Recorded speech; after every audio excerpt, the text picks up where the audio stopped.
لو انت بتتمرن ووزنك مش بيتغير يبقى غالبا انت بتقيس غلط. الميزان مش ادق حاجه لقياس الوزن. الافضل انك تعرف مقاسات جسمك من خلال المزوره. تعال اما اعرفك ازاي تاخد مقاسات جسمك بطريقه صح وتقيس تطورك. ملحوظه بس على السريع، المزوره هتعرفك انت اتطورت قد ايه، انها مش هتعرفك نسبه دهونك كام في الميه.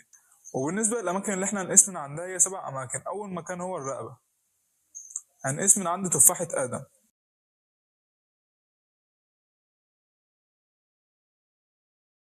وتاني مكان هو الصدر، هنقيس من عند اوسع منطقه في الصدر.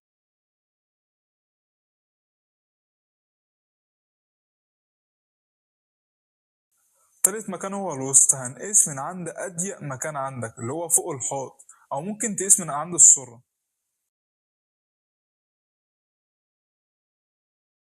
اهم حاجه بس كل مره تقيس من عند المكان ده علشان تحدد انت بتتطور ولا لا، ما تروحش مكان تاني وتقيس، ما كده المقاسات هتختلف. رابع مكان هنقيس من عنده هو منطقه الحوض، اوسع مكان في جسمك.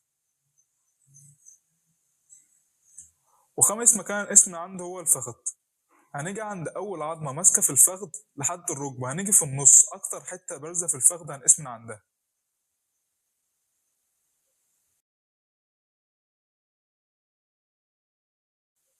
وسادس مكان هنقيس من عنده هو السمانه، هنيجي عند اكبر حته في السمانه، اكبر حته اخده قطر في السمانه هنقيس من عندها.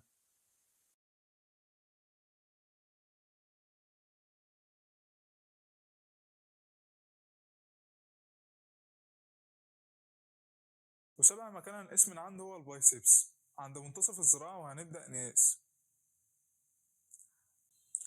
الأفضل إنك تخلي عضلاتك كلها مترخية، والأفضل إنك تخلي حد يقيس لك مش أنت اللي تقيس لنفسك. وحاول كل مرة تقيس على معدة فاضية.